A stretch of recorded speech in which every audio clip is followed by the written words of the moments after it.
why do we waste so much time worrying when we should just be living our lives and trusting God's got it under control?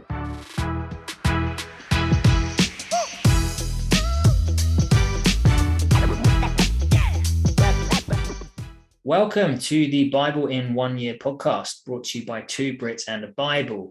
This is day 11, and we're going to be covering Genesis 32, 33, and 34. In Genesis 32, Jacob wrestles with God, and Jacob's name is changed to Israel. In Genesis 33, Jacob and Esau meet, and Esau receives Jacob's gift. And in Genesis 34, Shechem rapes Dinah. Simeon and Levi, her brothers, get revenge. Well, lots to get through as normal, so that's great.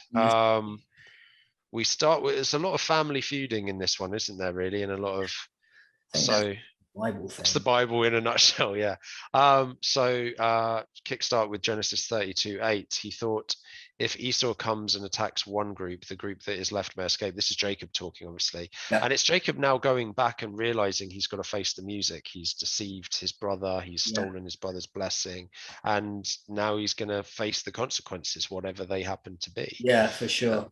And, imagine thinking that your brother is so angry with you that you split your people into two groups just in case one of them gets wiped out in the wrath. It's definitely a pray for the best, prepare for the worst kind of scenario going on there, which is kind of a good way of living your life, to be honest, in some aspects, like prepare for worst case, but pray for best, you know.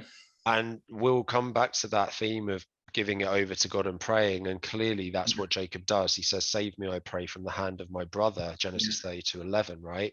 And obviously later on we're going to talk about how Simeon and Levi don't do that. Well, moving on then into Jacob wrestling with God here. This is one of those big stories, really. And I love it because Jacob was originally the weaker twin, right? But he feels like he's able to wrestle with God. So he couldn't have been that weak. But like we were just chatting about a minute ago, mate, Jacob didn't beat God. He wasn't stronger than God. God let him win. Mm-hmm. And I think God lets us win a lot, really. Mm-hmm.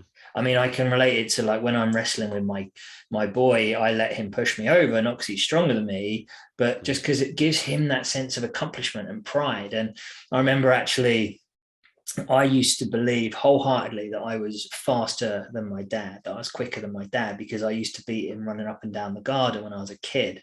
And then it wasn't until we were like playing football back in the Amish and Kingdom, the Dragons days, where we had I'm not sure if you remember the game where you had to like run around so it's like duck goose with a football basically. And I was like, don't worry guys, my dad's super slow. And suddenly someone picked my dad and he absolutely motored, and I was genuinely shocked as a teenager that he was significantly quicker than me. He's mid-60s and he's probably still quicker than me, to be honest with you, because I'm not a very fast man. But it goes to show, like, you let your kids win. God lets us win. He lets us do things to feel like we've accomplished something, and it's such a godly, such a fatherly thing to do. It really is, and that is such a beautiful story. And I like the way it goes from your dad to you and you to your son now. I just think that's great, man. I think it's interesting as well, correct me if I'm wrong, but I don't think that Jacob initially knows that he's wrestling with God. It just talks about the man.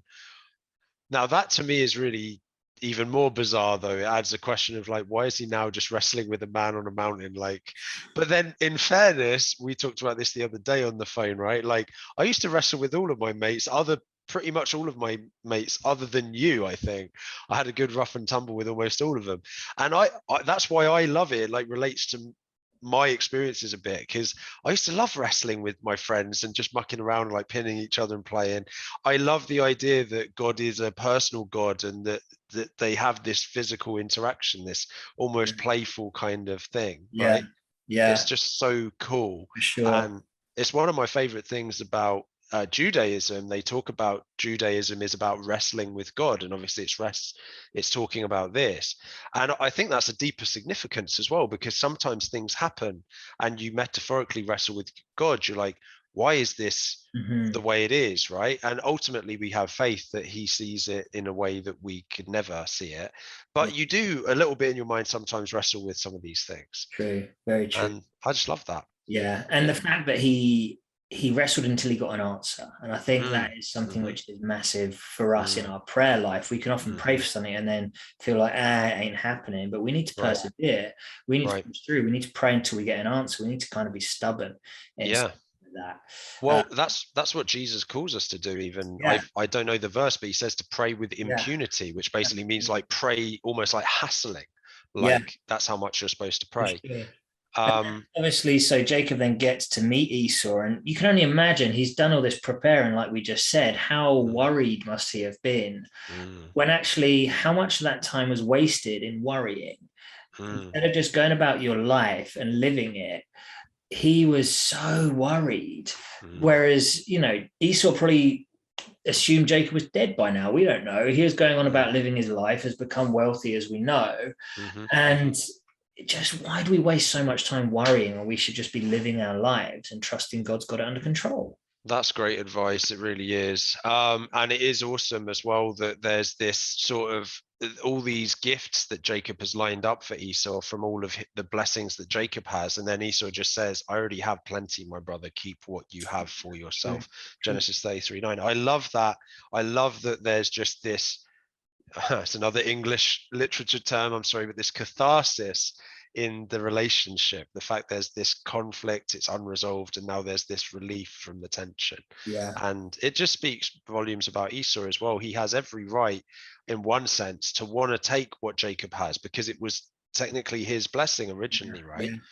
But he doesn't. He says, keep it, it's okay, I've had a good life, I've done enough, you know. I love that. Then I just want to obviously mention Dinah getting raped. This is a huge deal. Shechem rapes Dinah, and then Shechem asks his father Hamor, I think it is, to Simeon and Levi whether Dinah can get married to Shechem.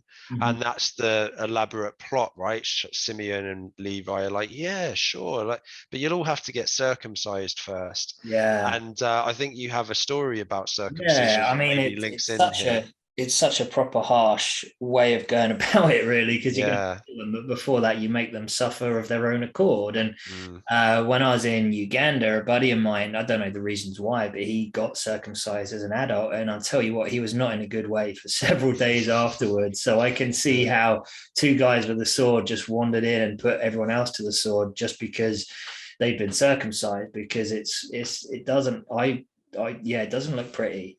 No. And we've talked about in day, I don't know, 5, Uncle Abe. You'd really have to trust him to actually let him circumcise everyone. Yeah, it's a big deal. One, again, this is way above our pay grade, honestly, but just quickly, I wonder if the idea that they are circumcised was meant to represent that they then become people of God themselves before they're killed. Now, that might be me going way into it, but yeah, I know, mind-blowing potentially, but that could be a way that God is like actually through an evil act of Simeon and Levi actually bringing some people to be saved before they die. No idea if I'm right or wrong. Theology question, we need someone like Joshua for this. But ultimately it comes back, as we were talking about, Jacob takes his problems to God, whereas Simeon and Levi don't take anything to God, right? And they're then rebuked for it by their dad. And that was something which someone in our Bible study commented on, actually, was how Jacob prayed about his meeting with Esau and peace ensued, but the brothers didn't, and then there was just chaos and bloodshed. And in everything we just have to be praying, and we have to put it to God. Yeah, absolutely. And this is even like, it's such a challenging thing, right, to hear that your sister, I mean, obviously we both have sisters. I have a younger sister. Not that that really matters. If you found out that your sister had been raped, your natural instinct is going to be to want to really hurt those people that have done that horrible thing. But like you say, it's all about giving it over to God and letting that be solved through whatever action needs to take, not just doing what you want. Absolutely. And but again, you see the humanity of Simeon and Levi here, I think. So there you go. Sure. Cool. Well, all right. Any questions, feel free to visit the Facebook page, 2 Brits and a Bible. Or you can email us at 2britsbible@gmail.com.